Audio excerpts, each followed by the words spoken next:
Pernah kepikiran nggak sih kalau kunci jadi kaya itu bukan soal ngejar saham yang lagi naik daun atau IQ tinggi, tapi justru soal gimana kita bisa ngendaliin emosi kita sendiri.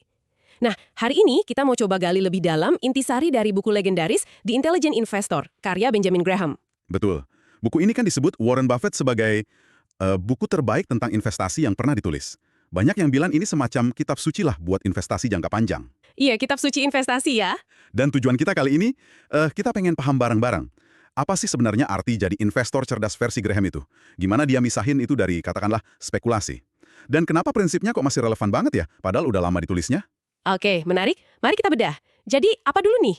Investor cerdas itu sebenarnya gimana sih? Katanya bukan soal IQ ya? Bukan soal IQ sama sekali. Graham tekankan ini lebih ke temperamen. Soal sabar, soal disiplin, dan yang penting juga, berani mikir sendiri. Nggak gampang ikut-ikutan orang banyak di pasar. Temperamen ya, kesabaran, disiplin, mikir sendiri. Tepat. Contohnya kan ada tuh, kisah Sir Isaac Newton. Orang sepintar dia, genius science. Tapi malah kehilangan banyak uang waktu ada gelembung saham South Sea. Loh, kok bisa? Ya karena itu tadi, kebawa emosi pasar, kebawa euforia massa. Graham pakai cerita ini buat nunjukin kecerdasan di pasar itu ya soal ngendaliin diri, bukan soal pintar akademis. Katanya Newton sampai bilang, saya bisa hitung gerak benda langit, tapi nggak bisa hitung kegilaan manusia. Wah, dalam juga ya. Kalau Newton aja bisa gitu, apalagi kita ya. Ini nunjukin pentingnya temperamen tadi. Dan ini nyambung nih ke pemisahan penting yang Graham buat. Investasi versus spekulasi. Gimana tuh bedainnya? Nah, ini krusial banget. Graham itu kayak nantang kita gitu. Anda ini sebenarnya investor atau, maaf nih, cuma penjudi yang lebih gaya aja. Hahaha. Oke. Terus tesnya gimana? Gini, investasi itu menurut dia adalah sebuah operasi bisnis yang syaratnya nih, setelah dianalisis mendalam, itu menjanjikan dua hal. Keamanan pokok modal Anda, dan imbal hasil yang memadai. Fokusnya ke nilai bisnisnya. Oke, analisis dulu, aman modalnya, hasilnya pantas, masuk akal. Terus kalau spekulasi? Nah, spekulasi itu lebih kayak taruhan aja. Taruhan harga mau naik atau turun, tanpa analisis fundamental yang kuat soal bisnisnya. Ngejar untung cepat, tapi ya gitu, risikonya gede banget. Dan katanya broker tetap untung ya, kita mau untung atau rugi. Betul. Itu poin penting juga dari Graham. Broker kan dapat komisi dari transaksi. Jadi ya mereka seringnya seneng-seneng aja kalau kita sering transaksi, nggak peduli hasilnya gimana buat kita. Oke, ada contoh nggak sih kekacauan karena spekulasi ini? Ada. Contoh klasik itu kasus Temco tahun 98. Jadi ada perusahaan kecil, harga sahamnya tiba-tiba loncat 3 kali lipat. Usut punya usut, ternyata banyak trader salah kira. Salah kira gimana? Mereka kira kode sahamnya, TMCO, itu punya tiket master online, TMCS, yang waktu itu lagi heboh banget mau IPO. Jadi mereka beli aja gitu, tanpa riset, cuma ikut-ikutan rumor. Astaga, cuma barang mirip kodenya ya? Beli tanpa lihat bisnisnya sama sekali. Iya, makanya ini jadi pertanyaan refleksi buat kita semua, buat Anda juga. Pas beli saham, pikiran Anda itu kayak pemilik bisnis yang mikirin fundamental atau lebih mirip pemain kasino yang cuma tebak angka? Pertanyaan bagus banget. Dan ini kayaknya nyambung ke analogi terkenal Graham soal Mr. Market ya. Persis. Bayangin aja pasar saham itu kayak rekan bisnis kita. Namanya Mr. Market. Tapi rekan bisnis ini, moodnya labil banget. Moodian gitu. Kemudian gimana maksudnya? Jadi, setiap hari si Mr. Market ini datang ke kita. Nawarin mau beli saham kita, atau nawarin kita beli saham punya dia.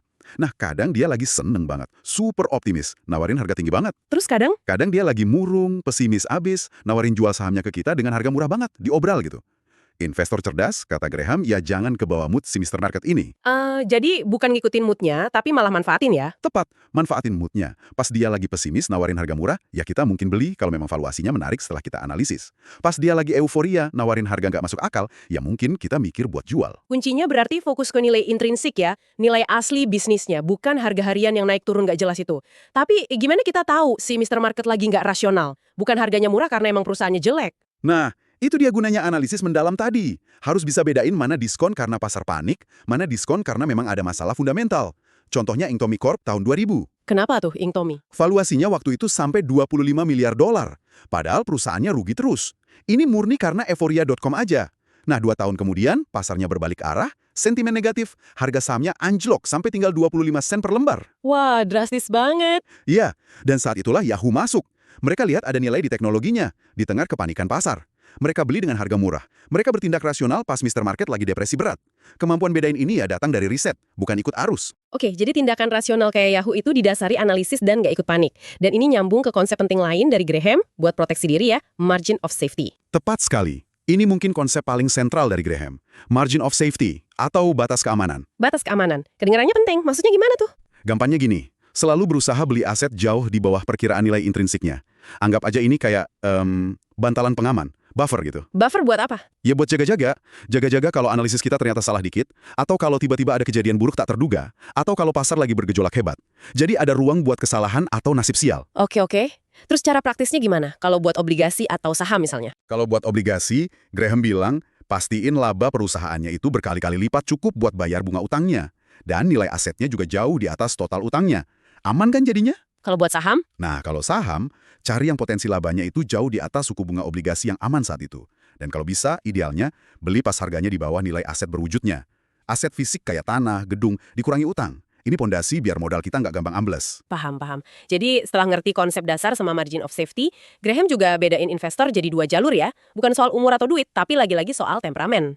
Investor defensif sama aktif. Betul sekali. Ada 2 tipe utama. Pertama, investor defensif. Ini buat yang nyari aman, nggak mau terlalu repot. Fokusnya ya diversifikasi, punya 10-30 saham perusahaan besar yang udah mapan, keuangannya kuat, terus punya rekam jejak bagi dividen yang panjang. Belinya gimana tuh si defensif ini?